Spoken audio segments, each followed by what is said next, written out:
Hello students, आज हम इस वीडियो में राग भीमप्लासी का संपूर्ण परिचय के बारे में चर्चा करेंगे। तो सबसे पहले राग का दोहा।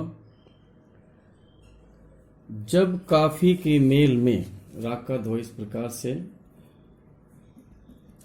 जब काफी के मेल में चढ़ते रेधा का त्याग, गैनी कोमल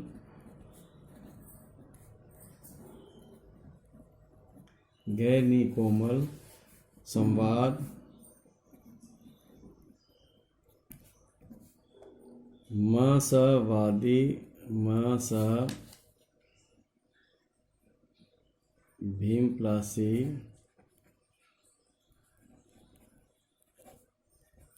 राग। जब काफी के मेल में चढ़ तेरे धाग का त्याग, गैनी कोमल संवाद मासा भीमप्लासी राग। इसका अर्थ ये हुआ कि इस राग का जो ठाट है वो है काफी। चढ़ते रे धा का त्याग, इस राग के असेंडिंग ऑर्डर में, आरोही क्रम में रे और धा स्वर का प्रयोग नहीं किया जाता। इस राग में गय, गंधार और निषाद स्वर कोमल लगते हैं। इस राग का जो वादी स्वर है मा और संवादी स्वर है सा, संवादी है। यह राग भीमप्लासी। तो नेक्स्ट पॉइंट हम लिखेंगे थाट। इस राग का थाट क्या है? काफी। शॉर्ट परिचय लिखेंगे। इस राग की उत्पत्ति काफी थाट से मानी जाती है। काफी थाट से क्यों है? क्योंकि इस राग में गय और नी स्वर कोमल है। नेक्स्ट है स्वर। इस राग स्वर के पॉइंट में हम क्या लिखेंगे? इस राग में कौन से स्वर कोमल हैं, वर्जित स्वर कौन से हैं? इस राग में आरोह में, इस राग के आरोह में रे और धा स्वर वर्जित हैं। इस राग के आरोह में रे धा आरोह में वर्जित, अवरोह में सातों स्वरों का प्रयोग, अवरोह में सातों स्वर, अवरोह में सातों स्वरों का प्रयोग किया जाता है।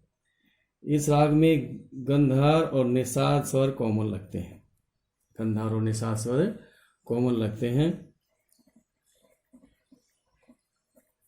अब स्वर के पॉइंट से नेक्स्ट दो पॉइंट आप बना सकते हैं। राग के आरोह, अवरोह, और नेक्स्ट पॉइंट है राग की जाति। इस प्रकार से सा रे गा मा पा धा नी सा, ये हमने 7 स्वर इस प्रकार से लिखे और ये डिसेंडिंग ऑर्डर के लिखे। सा नी धा पा मा गा रे सा, ये डिसेंडिंग ऑर्डर लिखा। ये है आरोह, ये है अवरोह। अब किस प्रकार से स्वर का पॉइंट को फॉलो करते हुए हम राग के आरोह अवरोह तैयार करेंगे? उसमें लिखा हुआ कि इस राग के आरोह में रे और धा स्वर वर्जित हैं, तो रे और धा स्वर को हम प्रयोग नहीं करेंगे, वर्जित। और गय और निस्वर इसमें कोमल है, गय और निस्वर इसके अंदर ये कोमल करते हैं। ये है राग के आरोह अवरोह। निषाद स्वर से इस राग का उठाव है, नी सा गा मा पा नी सा, सा नी धा पा मा गा रे सा। इस प्रकार से राग भीमप्लासी के आरोह और ये है अवरोह। अब नेक्स्ट पॉइंट है आरोह अवरोह की किससे? स्वर के पॉइंट से हमने राग के आरोह अवरोह तैयार किए। नेक्स्ट पॉइंट है जाति। अब जाति किस पर निर्भर करती है? राग में जो स्वर प्रयोग किए जाते हैं उसके आधार पर ही राग की जाति निर्भर करती है। जैसे इस राग के आरोह में कितने स्वर हैं? 5। रिपीट स्वर को हम काउंट नहीं करेंगे। आरोह में 5 हैं और अवरोह में 7 स्वर हैं। तो राग की जाति क्या हुई? औडव संपूर्ण। औडव संपूर्ण। इस राग के आरोह में रे और धा 2 स्वर वर्जित हैं, अवरोह में 7 स्वरों का प्रयोग है। तो इस राग की जाति क्या होगी? औडव संपूर्ण। और राग के आरोह अवरोह लास्ट में लिखेंगे हम। नेक्स्ट है वादी और संवादी। इस राग का वादी स्वर है मध्यम और संवादी स्वर है सा। ये अब वादी स्वर से भी नेक्स्ट पॉइंट निर्भर बना सकते हैं हम। पूर्वांगवादी राग है या उत्तरांगवादी राग है। वादी स्वर से हमने पिछले राग में भी समझाया था कि इस प्रकार से कि हमने सप्तक के 2 भाग बनाए। पहले 7 स्वर लिखिए, ये हमने 7 स्वर लिखे और सप्तक के हमने 2 भाग बनाए इस प्रकार से। ये पूर्वांग का क्षेत्र और ये है उत्तरांग का क्षेत्र।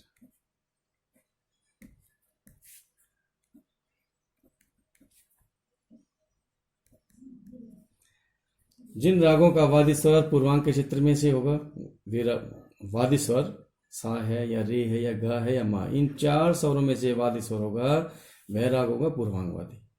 और यदि उत्तरांग के क्षेत्र में से होगा पा ध नी सा तो वह राग होगा उत्तरांगवादी। तो इस राग का वादी स्वर है मध्यम म। कौन से क्षेत्र में है? पूर्वांग के क्षेत्र में। तो यह राग क्या हुआ? पूर्वांगवादी। मध्यम स्वरवादी होने के कारण यह राग पूर्वांगवादी माना जाता है। ऐसे लिखेंगे कंप्लीट।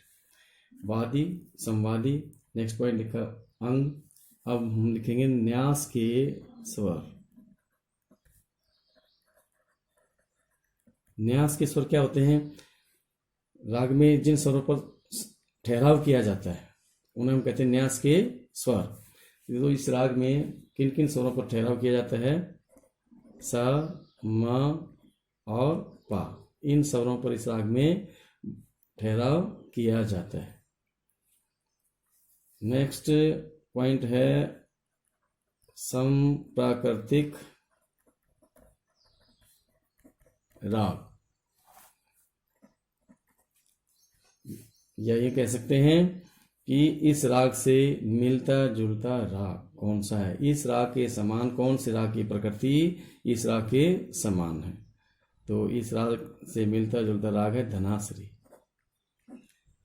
धनाश्री इस राग से मिलता जुलता राग है, इस राग का संप्राकृतिक राग है। किंतु इनके वादी स्वर में भिन्नता है। भीमपलासी राग का वादी स्वर है मध्यम और धनाश्री का है पंचम स्वर। दोनों में डिफरेंस ये है। नेक्स्ट प्रकृति है राग की प्रकृति। यह एक गंभीर प्रकृति का राग है। गंभीर प्रकृति का राग है। इस राग में बड़ा ख्याल, छोटा ख्याल, ध्रुपद, धमार, तराना आदि गाए जाते हैं। और सितार वादन में रजाखानी गतें और मसीद खानी गत भी इस राग में बजाई जाती है। नेक्स्ट है आरोह गायन्स में।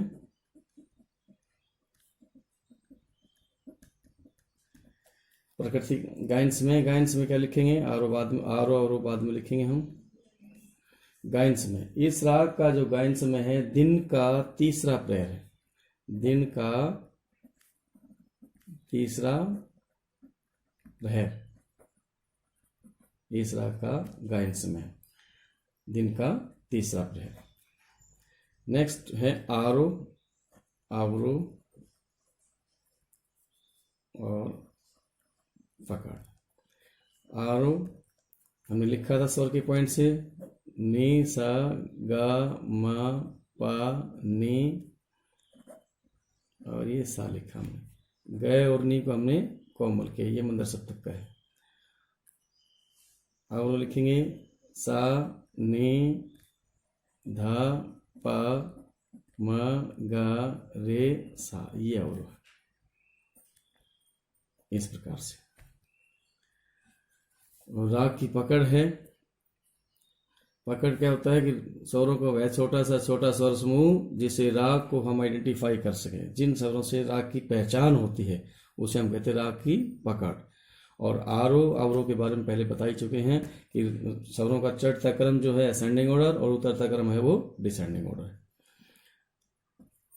राग की पकड़ नी सा मा मध्यम स्वर, इसका वादी स्वर है, इस पर ठहराव। नी सा मा ग म प ग म ग रे सा। ये पा पर पंचम स्वर पर इस राग में इस प्रकार से खटका है और ग और नी जहाँ भी हैं कोमल कर दीजिए। यह है राग की पकड़। नेक्स्ट है राग की विशेषताएं कि इस राग में विशेष क्या है। तो विशेषताओं में हम क्या लिखेंगे कि इस राग में विशेष क्या है। पहली विशेषता है